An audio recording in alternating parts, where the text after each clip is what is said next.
Hello students, welcome to study biology. आज हम लोग देखने वाले हैं फोटोसिंथेसिस पार्ट 2 के ऊपर। इस वीडियो का पार्ट 1 मैंने बनाया हुआ है, उसका लिंक आपको डिस्क्रिप्शन बॉक्स में मिल जाएगा। तो आप इस वीडियो को देखने से पहले पार्ट 1 ज़रूर देखें। तो चलिए बिना देर के इस वीडियो को शुरू करते हैं।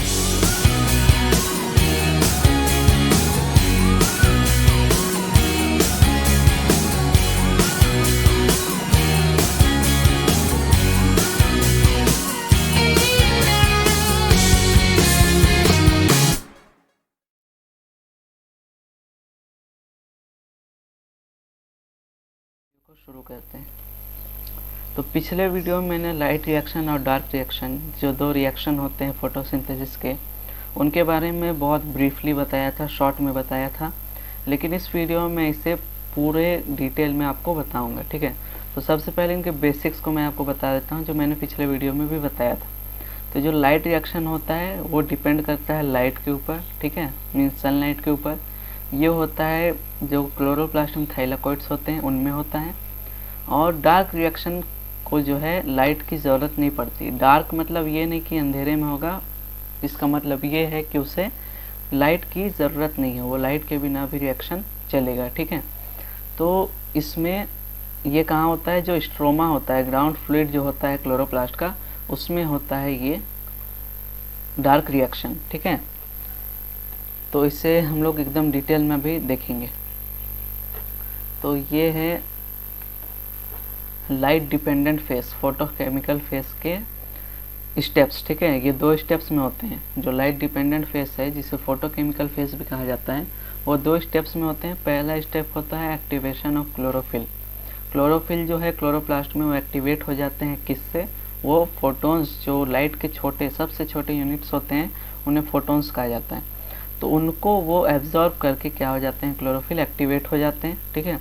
फिर सेकेंड स्टेप जब आता है तो स्प्लिटिंग ऑफ वाटर होता है। इस प्रोसेस को बोला जाता है photolysis. Splitting of water in presence of light, ठीक है। फोटो मतलब लाइट हो गया है ना, तो फोटो के हो गया, तो लाइट के प्रेजेंस में ये वाटर जो है वो स्प्लिट होता है, ठीक है। यहाँ H2O जो है वो स्प्लिट हो जाता है दो कंपोनेंट्स में, हाइड्रोजन और ऑक्सीजन में, ठीक है। यहाँ पे ये इक्वेशन देख सकते हैं, इससे हाइड्रोजन निकला, ऑक्सीजन निकला और यहाँ पे एक इलेक्ट्रॉन निकला, ठीक है। इस इलेक्ट्रॉन का भी आगे वर्क है, मैं आपको बताऊंगा। तो इसके बाद हम लोग देखने वाले हैं इसका एंड रिजल्ट के बारे में, ठीक है। इसके फोटोलाइसिस जो प्रोसेस है, ये फोटोलाइसिस, इसके एंड रिजल्ट्स के बारे में भी मैं आपको बताऊंगा। तो एंड रिजल्ट्स ऑफ फोटोलाइसिस यहाँ आप देख सकते हैं। तो जो हाइड्रोजन आयंस, जो H2O का स्प्लिट हुआ, तो जो हाइड्रोजन आयंस हैं वो NADP के साथ ऐड हो गए, ठीक है, मिल गए। NADP क्या है? Nicotinamide adenine diphosphate. तो इसके साथ हाइड्रोजन आयन मिलकर बनाते हैं निकोटिनामाइड एडेनिन डाइफॉस्फेट हाइड्रोजन, ठीक है। ये हो गया पहला एंड रिजल्ट। दूसरा है जो वाटर मॉलिक्यूल्स हैं वो किसके फॉर्म में निकल जाते हैं? ऑक्सीजन के फॉर्म में, जिसे हम अपने सर्वाइवल के लिए यूज़ करते हैं, ठीक है। और जो इलेक्ट्रॉन होता है, एक्स्ट्रा इलेक्ट्रॉन जो एक निकलता है, वो रहता है फॉस्फेट, ठीक है। तो जो ADP होता है, एडेनिन डाइफॉस्फेट, डाई होता है दो, ठीक है, तो उसमें अगर एक फॉस्फेट और जुड़ जाए तो ये ट्राई हो जाएगा। तो ADP को ATP में कन्वर्ट करने के इस प्रोसेस को बोला जाता है फोटोफॉस्फोरिलेशन, ठीक है। फोटो इसलिए क्योंकि इसमें भी लाइट की ज़रूरत पड़ती है। ये लाइट के प्रेजेंस में फॉस्फेट जो है वो ADP के साथ जुड़ता है और फिर वो बनाता है आपका ATP, ठीक है, एडेनिन ट्राइफॉस्फेट, ठीक, एडेनोसिन ट्राइफॉस्फेट, ठीक है। तो ये है आपका पूरा एंड रिजल्ट्स फोटोलाइसिस का, ठीक है। आगे है लाइट इंडिपेंडेंट फेस, ठीक है। लाइट इंडिपेंडेंट फेस जो होता है वो डार्क फेस भी उसे कहा जाता है और बायोसिंथेटिक फेस भी उसे कहा जाता है, ठीक है। ये जो है इसमें ज़्यादा कुछ नहीं होता है, इसमें कन्वर्शन चलता है, ठीक है। ग्लूकोज स्टार्च में कन्वर्ट होगा, स्टार्च ग्लूकोज में कन्वर्ट होगा, इसी तरह का कन्वर्शन यहाँ पे चलते रहता है, ठीक है। और कुछ दूसरे केमिकल्स का भी यहाँ पे रेगुलेशन होता है। लाइट इंडिपेंडेंट फेस में बस आपको इतना ही जानना है, आपके सिलेबस में बस इतना ही दिया हुआ है, ठीक है। और अगला है adaptations in leaf to perform photosynthesis, ठीक है। तो जो लीफ होता है वो कैसे कैसे अडेप्ट करेगा खुद को फोटोसिंथेसिस को परफॉर्म करने के लिए, ठीक है। वो भी एडेप्टेशन को फॉलो करते हैं, ठीक है, लीफ। तो पहला एडेप्टेशन हो जाता है large surface area for maximum light absorption. ठीक है, यहाँ पे 2 बार लाइट लिखा गया, इसे आप ना देखें। Large surface area for maximum light absorption. ठीक है, जितना ज़्यादा सरफेस एरिया रहेगा लीफ का वो उतना ज़्यादा एब्जॉर्ब कर पाएगा लाइट को। ठीक है, अगर ये नैरो लीफ रहेगा, ठीक है, उसको ज़्यादा सरफेस एरिया नहीं मिलेगा तो यहाँ पे कम फोटोसिंथेसिस होगा। ठीक है, लेकिन अगर इसका सरफेस एरिया ज़्यादा है तो यहाँ पे जो फोटोसिंथेसिस है वो इंक्रीज होगा। ठीक है, तो ये था पहला एडेप्टेशन। दूसरा है leaf arrangement at right angles.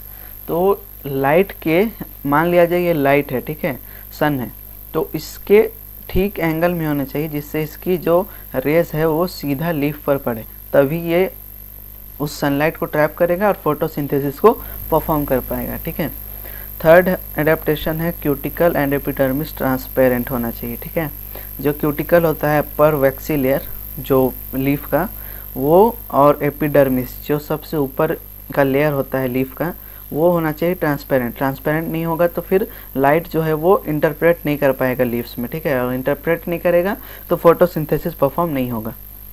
Fourth है numerous stomata allows rapid gas exchange. तो जितने ज़्यादा नंबर होंगे स्टोमेटा के उतने ज़्यादा गैसियस एक्सचेंज होगा, CO2 ऑक्सीजन ये जो गैसियस एक्सचेंज है वो होंगे, और इससे फिर जो फोटोसिंथेसिस है वो और इंक्रीज करेगा और ज़्यादा प्रोमोट होगा।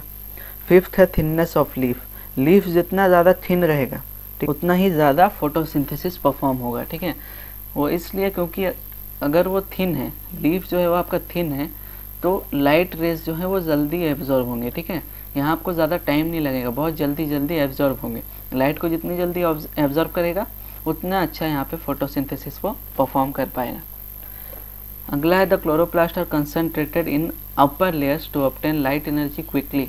तो लीफ का अपर लेयर होता है एपिडर्मिस, क्यूटिकल, ये सब में क्लोरोप्लास्ट जितने ज़्यादा रहेंगे उतना ज़्यादा वो लाइट एनर्जी को ट्रैप करेंगे और उतना ही ज़्यादा फोटोसिंथेसिस यहाँ पे परफॉर्म कर पाएगा। ठीक है, अगला एक्सटेंसिव वेन सिस्टम। ठीक है, तो जितना ज़्यादा वहाँ पे वेन होगा, लीव्स में जो वेन होते हैं, आप जानते हैं वेन किसे कहा जाता है।